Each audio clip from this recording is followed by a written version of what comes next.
Hello and welcome to Braveheart Conversations, where we learn the art of love through brave and compassionate conversations. I'm Jillian Aurora. and I'm Marie Wallace. And we are your hosts today. Hello and welcome to Braveheart Conversations. I am Jillian Aurora and I'm here today with my co-host Marie Wallace. Hello everybody. Yeah, and today I'm really excited. We're going to be talking about desire and investing in yourself, whether we're in hard times or not. And I would like to thank all of you for joining us from whatever platform you're in. Whether you are joining us on Facebook, we have our Facebook group, Braveheart Conversations. If you want to find us there, you can find us at facebook.com/groups/Braveheart Conversations. You can also find us on Spotify and Podbean. So thank you for joining us wherever you are. And with that, I'm going to go ahead and read an article about desire that I wrote a couple days ago, and we'll jump in. Sounds good. I feel selfish for wishing I had time for myself. I feel ashamed for wanting to spend money on my own pampering or beauty. I feel forbidden to want pleasure. I feel self-centered for wanting to prioritize my education. I feel like a bad person for wanting to spend money on myself instead of my family. All of my needs feel like luxuries I'm not allowed to want or have. Self-investment is always pushed to someday. Spending money on luxury is always pushed to someday. Dreams are pushed to someday. Because how dare you be so selfish? How dare you prioritize yourself when there are so many other people who need you? How dare you spend money on yourself when you have kids? How dare you pamper yourself? It's so superficial. How dare you want that fancy painting? Don't you know there are better ways to spend that money? How dare you invest your time in yourself? Your family needs you. Desire, wanting. How fucking dare you? Can you relate? Allow me to push back against those voices because they are fucking bullshit, keeping you small and tame. Your greatest impact in this world is directly linked to your desire. Oprah is not concerned with people who think she is selfish with her time. Tony Robbins doesn't have a problem spending money on himself. My favorite boss lady, Brene Brown, has no issue prioritizing her own education and dreams. Your favorite music artist, author, speaker, celebrity, public figure, etc., has not been apologetic of putting their own ambitions front and center in their world. And because of their unapologetic desire, these badasses have an enormous impact in this world. It is not the poor who build schools and hospitals. Our constant denial and suppression of our own desires doesn't serve anyone. It only keeps us small, timid, ashamed, and unable to fulfill the calling we were sent here to do. So, are the voices going to win forever? Will you die waiting for permission to have your turn? Newsflash. You are the only one who can give yourself permission to have what you want. We need you. We need you to show up with your gifts and your desire. So, my lovely people, this is what we're talking about today. I love it. I want to unleash your own permission to have what you want, to have your desires, that they're not bad and wrong, that they actually light you up and light the world up in a way that you were meant to. I would like to create a connection here with your desire, which you've often thought or perceived as being bad and wrong, and your impact, which all of us talk about having this craving to serve the world. You cannot serve the world at your greatest potential without also having this desire. It's marrying the two, because your desire is your purpose, right? So our desires are what really unhinge us and really put us in this light and this great service to the world. So that's what I want to talk about today. And I think part of that desire is also the willingness to invest in yourself, the willingness to let go of money.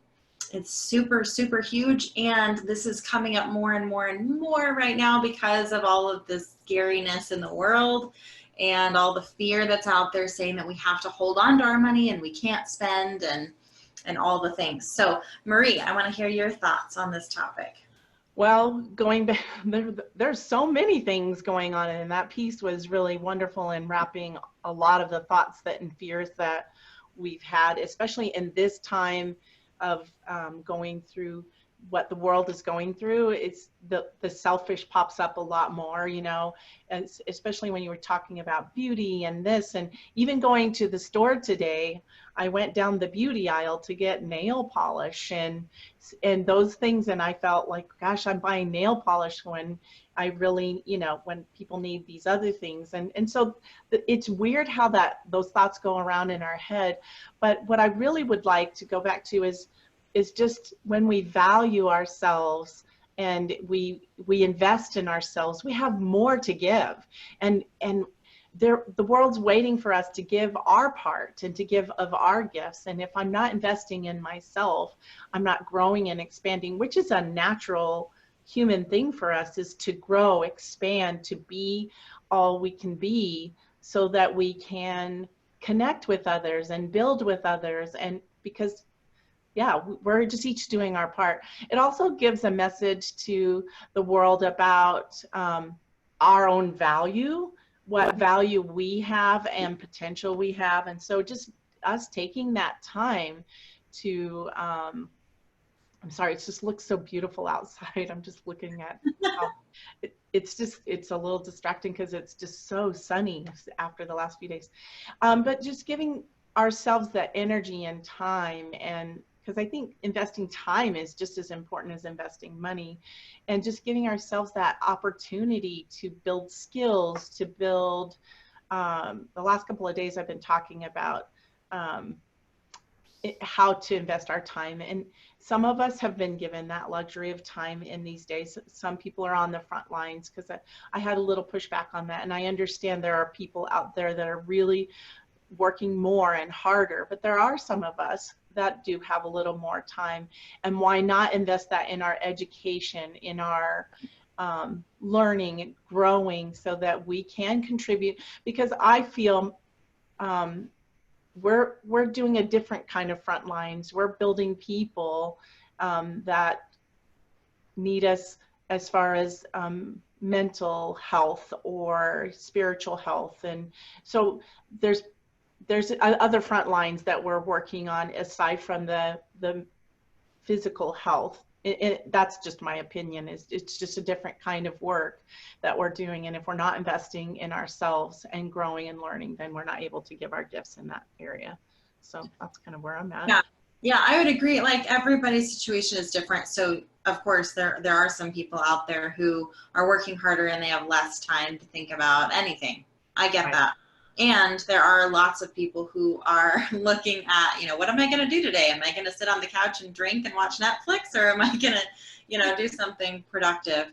And maybe it is a day where you need to sit on the couch and watch Netflix. I don't know. You know, everybody's answer is different. I do think that we get to be clear about what our motives are, and we get to be clear about why we're doing the things that we're doing. Mm-hmm. And what I know is that for many, many years of my working years, where I was actually, you know, employed and working a 9 to 5, not self-employed, but I longed for freedom. I longed for it. I mean, I would work long days and long hours for the dream of having my own business someday so I didn't have to be enslaved. I remember those days. And so in a lot of ways, I look at this as a blessing. There's always a silver lining, right? Always. And yes, there's some fear, and it's awful that there are people dying right now due to this virus. Yeah, it's not a situation that's ideal. And there's still silver linings. This is a perfect opportunity for many of us to have the freedom that we have longed to have. And so I remember I used to think, I would love to get more education. I would love to spend time really accessing the information that's out there that's just free. And right now is the perfect time to do that. If your heart has longed for freedom and has felt enslaved by your 9 to 5, like this is the perfect opportunity to invest in yourself. And here's the catch. The catch is very often when we experience the greatest opportunities, it also comes with the greatest risk. So when I hired my first high ticket coach, it did not happen when I was the most financially secure and things were going great. No, it was the opposite. My life was falling apart. The biggest life transitions that we experience almost always come with financial hardship. Almost always, because you're in this like crazy transition, right? Right. So I had left my marriage. I had just quit my job and transitioned to full-time self-employment. I had a house that I had just moved into and needed a bunch of repairs. Like there were a lot of heavy financial concerns that I had, and I chose to trust anyway. Yes. That is when I have always found the greatest reward, the greatest blessing. And I'm not saying like you need to go hire a coach. It may be going back to school. It may be, I don't know, buying a wardrobe. Yeah, it really could be. It really could be something just pure pleasure. It could be, I just lost the thought, starting a business. Right now, believe it or not, like there are lots of demands out in the world that need serviced. Things are changing rapidly right now, really, really changing. So jobs that were in high demand are no longer in high demand, but there are other jobs that are like in super, super high demand right now. And so it's all an illusion. There were people that benefited from the depression, right? It depends on how you roll with the punches, how you adapt. So if your heart has been longing to do something, do it. And it's okay to have those desires. It's more than okay. Like listen to those things. Like your intuition is speaking through your desire. It is God-given. It is divine. Your desires are not by accident. So even investing our time in reflecting, and you and I have talked about this before, but reflecting, taking the time to journal or to think about it and give ourselves the luxury of time as well as money allows us to have better systems. I feel that that's the way I've invested my time, is having better systems in the way I was doing things. So I use my time more efficiently. I miss the gym, but that's a little different. I mean, it just, lots of things look differently, but it could be just time to savor just as much as anything. Because I know we talked about that just before we got on. I was like, I drank this coffee that was nice and hot, and I was going, just taking time to savor the sunshine, to savor the coffee, to savor things is just as much of an investment as anything. But going back to, I'd like to go back to what you said about some of us who feel that it's a waste of our time, or not a waste, that it's not my time. How selfish of me to take this time for me instead of maybe my kids. I'm helping my kids get their education, or I'm just going to say moms in general. This is an old paradigm of moms investing so much time in their family that they don't take the time to invest in those things that they really want and desire. And there's an old story, and you probably know this, about the lady with the red dress. She buys the red dress and she never wears it, right? It's never the right time. And when she finally gets to wear it, she's in her coffin wearing it. And so she's not really getting a chance to enjoy it. And I think that's the point that you're making is, if not now, when? I mean, we don't know if we have tomorrow, and why not savor what we have? Why not invest in what we have? Why not increase our knowledge and growth? And who knows, whatever we learn right now might be life-saving for someone else. I don't know, that's where I'm at. No, I love that. I love that you addressed the selfishness issue too, because this is like the number one thing that people, this is the number one barrier. I'm too selfish. It is such a big sticky button. And so we get to address selfishness. I also want to address the kids thing. Yeah. So here's what's interesting. I often will ask moms that give me that pushback. I can't because I have kids and they need me, and how can I take time for myself, and how can I buy things for myself when I could be spending it on them, all the things. So here's the thing. We're modeling to our children what they're going to do. We can tell them all day long that we want them to take care of themselves. We want them to have good lives. We want them to have good educations, good careers, live in their passion, be happy. We want all those things. But they're watching you. And your actions are speaking far, far louder than anything you could ever say. And so when they hear you say that you want them to be happy and you want them to have all these things, and then you don't give yourself those things, and you tell yourself, and even out loud, that it's too selfish for you to have those things, guess what they are going to do? Exactly. Guess what they're going to do when they get older? They are going to continue your pattern of self-betrayal. They're going to continue to be loyal to the role or identity like you're doing, instead of loyal to themselves. And we can see it in other people. We can see it in our children. We want the best for our children, but we're not giving ourselves the same thing that we see that they need. So if you can see the child in you the same way you see your child, it's going to be easier for you to give yourself the gifts that you deserve. You really deserve them like any other person, just like your own child deserves them. Well, and I have a testimonial about that. I feel very blessed because one of the things of a teacher is they're always learning, right?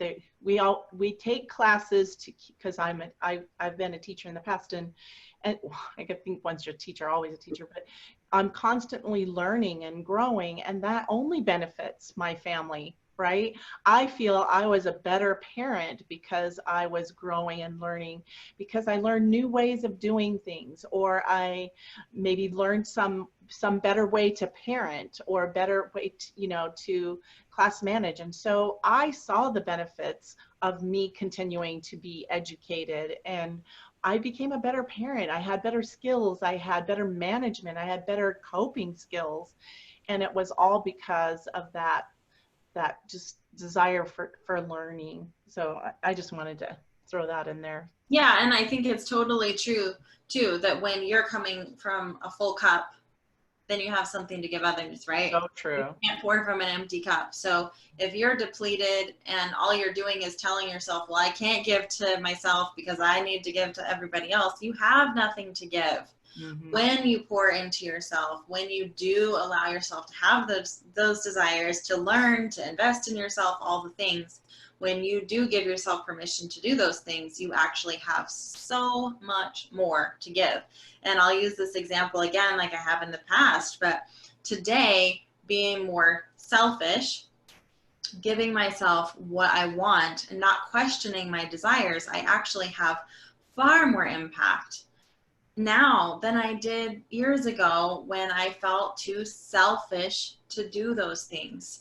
So today I have far more trust in myself. Today, I have far more trust in knowing, you know, if a coach walks across my path and I feel inspired to hire them, I hire them. It's empowering to us too. Super empowering. Yeah. So empowering. Actually, I feel really inspired to share this beautiful thing that I read the other day that speaks to exactly what we're saying here. Talking about how we get to trust our financial decisions. So this is by a woman I deeply admire and respect, Heather Quizzle. And she said the other day, how you buy from other people is how you're going to experience other people buying from you. Are you pinching pennies? Are you researching for weeks the cheapest deal? Are you skeptical? Are you assuming you're getting a bum deal? Or are you quick to trust that you know what you're doing with your money? That you are confident that money replenishes itself and you know exactly how to make that happen? Are you excited to release money into the hands of someone whose service and products you want to use? Are you happy to release money, confident in its ability to bring value back to your life? Pay attention to your relationship with money. You attract what you are. I agree with that 1,000%. Every penny that I've spent on coaching has only elevated me, helped me feel my energy, potential, growth. I just feel more confident. I feel more empowered. I feel, well, because that's what a coach is there for, to cheer you on, to point out the things, to give you another perspective, to allow you sometimes to see gifts that you may have not noticed. I know that's what coaches have done for me. It's like, oh my goodness, I didn't even realize I had that. Or cheering you on the ones that you know you have and you're maybe scared to share. So coaching has only taken me to the next level, always. Yeah. And like you said, it's never a convenient time. I remember every time and if your coach doesn't have a coach, then, you know, you probably should be thinking about that. But yeah, every time has always been an inconvenient time, but gotten me to that next level. And what you said about, I think Heather even in there said how, man, I forgot how the thing has always pushed her forward, or I don't remember, but that's okay. Mm-hmm. Yeah, it always. I feel it has. Absolutely. Yeah. I feel like this is also where we get to talk about a really common drain. So those voices that we talked about saying that you're selfish or it's not a good time or, you know, you can do that someday. Unfortunately, these are often mirrored in our partners. We often feel inspired to buy something, to pamper ourselves, to get an education, to hire the coach, to buy the book, whatever the thing is, right? Start the business. And our partner sometimes says, no, we don't have money for that. Mm-hmm. We can't do that, no. And this is where we get to stop asking for permission to follow our intuition. Yeah. And this is tough to hear, and I know it. And this is going to make you squirm if you've got any of those like old patterns of loyalty that no, I can't go against what my partner says. Well, this is a pattern that's kept us stuck for a really long time. So if you are more loyal to your marriage than you are to your own divine inspiration and your own intuition, there is a problem. Your partnership should only be adding to your ability to follow your inspiration and your intuition. There should be nothing but support. That's the whole meaning of partnership. Exactly. It's support. That goes the other way too. You know, if your husband has a wild idea and says, I feel really inspired to do this, and I'm not even sure why, I just know I'm really supposed to do this. Yeah. Your answer is fuck yeah. Let's do it. Because this is how we honor the divine in each other. And it expands our relationship too, because we're constantly feeding our relationship, because the more inspired they are, the more inspired we are. And it just continues to build and grow from there. The partnership grows from that. It's fuel. Inspiration's fuel for us. It is. And I think too, sometimes we use our partner as a way to stay stuck in fear. Mm-hmm. And sometimes we get to be their catalyst to actually get them out of that. So if you go to your partner and you say, I'm not asking permission, this is what I'm doing, they might have a freak out moment. Especially if you've not done it before. Yeah. They might have a moment of like, what the fuck just came out of your mouth? They might have that moment. And that's okay, because guess what? As you do step into that power of I'm not asking for permission, I'm going to follow my inspiration, and nothing's going to stand in the way of my inspiration and my divine intuition. They get to level up too. They get the opportunity now. You are a catalyst for them to be confronted with that fear, with that limiting belief that no, I can't, we can't, it's too much, whatever. They get to also be inspired by your trust, your self-trust, and your trust of the universe, your trust of the divine to guide you in the right direction. I never, ever once have followed my intuition and then been like, what the hell? Like everything. Not once. Yeah, not once. Everything has worked out. Even times when I had no idea, like times when I made huge transitions in my life. I just knew it was the right step. I had no idea how anything was going to work out, had no idea where the money was going to come from, sometimes didn't even know where I was going to end up living or staying, because I hadn't made any of this yet. I just knew that this was the next right step. So we get to trust. It does all work out. And the cool thing is, the more brave you are in each of those situations, it builds. Mm-hmm. And then you get a little more confident next time. Like I know that the divine is working in my favor always. Everything's happening. Always. And so the more I know that, the more I'm willing to be brave, and it just builds and builds and builds. And if you don't know where to start, I'd like to use that phrase that you said, the best next steps. That's just check in with yourself and say, what is the next best step? Because sometimes, especially these days when we are on overwhelm, we don't, we may be flooded with lots of ideas and ways we want to start things or do things. Just focus on what is the next step. What is the best next step? And that is just one way to hone in and use your intuition in the best way. And like you said, not once. It's always been scary as hell. Really scary, but it's that trust, and the trust that really brings us through that very difficult time. The trust that allows us to just go in and go, yeah, I have no idea where I'm going or what. Well, you kind of have an idea of where you're going, but you really don't know the how or some of those other things. You probably know your why, because that intuition, the why is really stuck in there, but it's just trust. Mm-hmm. What's my next step? And trust, and you take that step, and it may be a little baby step, but it may be that big step that you've been holding back on forever. So yeah. Yeah, it's scary, but it's wonderful. It's worth it.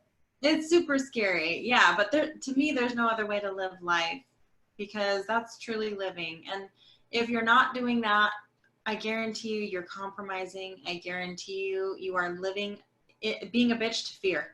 You're a bitch to fear. You're a bitch to money. Like, that is no way to live. It really is no way to live. so I love the idea that you either choose to master life or it masters you.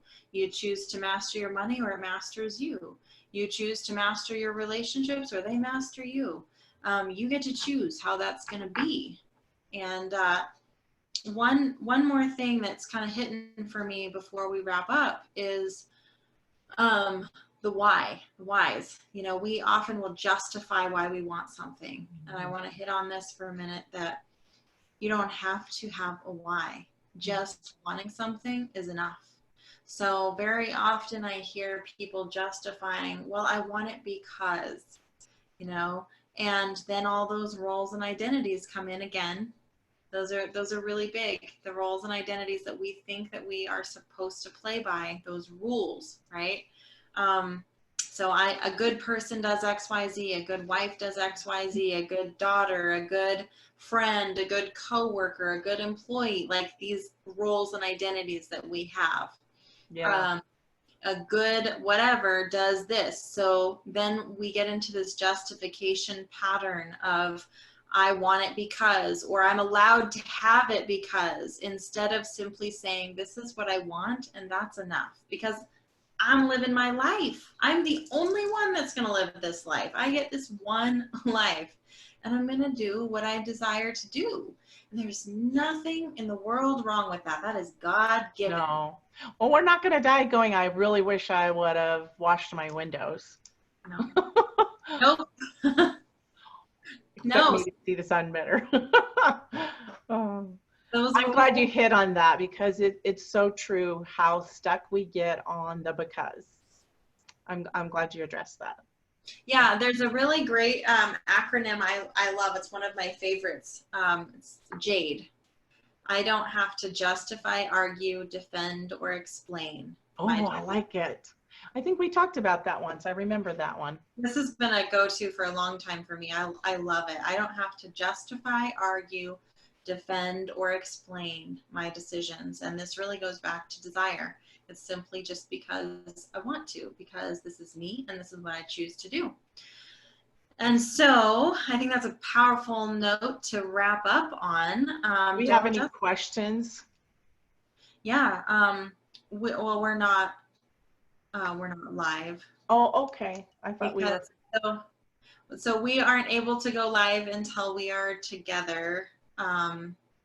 So we're doing Zoom sessions while there is Zoom live, so we'll have to check that out, and I'll get that info to you, because I did one this week and it was like, oh, that's so cool. So yeah, we can go live on Zoom. Perfect. I didn't even know. I wasn't even aware. So yeah, we'll catch up with you guys live soon. But yeah, we have been in quarantine, so we're just making Braveheart Conversations happen on Zoom while we're apart in our separate homes, because we really feel called to give you these conversations and updates. So thanks for being here. Yeah. Thank you. And if you do have any questions that you'd love to send us and that we could address in some of our next sessions, we'd love to do that. So if you want to send us questions or challenges or life situations that you have, or even call us out if you didn't agree with something. I like that. Yeah. Any of that would be great. You can email me at defytheaverage@gmail.com or Marie@mariesgold.com. Yeah, we like our own values and beliefs to be challenged, or but we can only grow from there. Absolutely. Yeah. So you can contact us through our email. You can also join us again on our Facebook group, which is facebook.com/group/Braveheart Conversations. You can message us there or comment on any of our episodes. You can find us on Spotify and Podbean. So with that, we'll go ahead and wrap up. We really love you all. I hope that you all stay safe and healthy and happy out there for the next week.